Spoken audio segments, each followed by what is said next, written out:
Sometimes in our website design, we have to add text over our image. However, if we do it directly like this, most of the time it's going to be very difficult to read.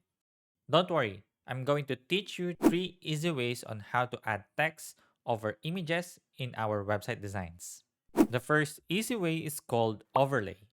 First, let's create a rectangle and make it the same size as our image. Next, let's select a dark background color.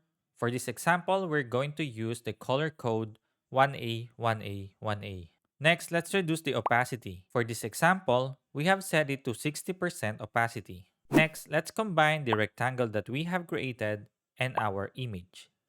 Here is the image that we are going to use on our website design.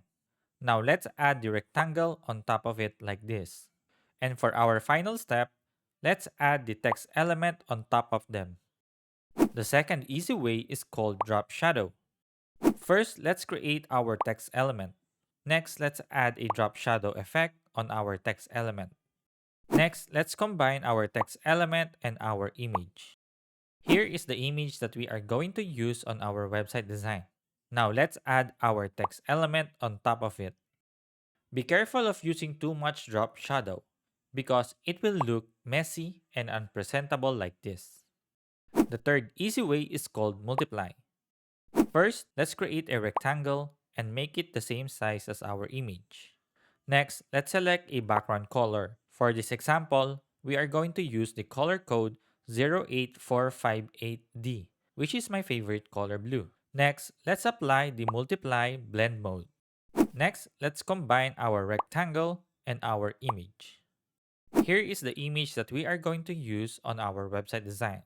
Now let's add our rectangle on top of it. And for our final step, let's add the text element on top of them. To summarize, the 3 easy ways to add text over images in website design are overlay, drop shadow, and multiply. Thank you so much for watching, and always remember to learn, create, and share.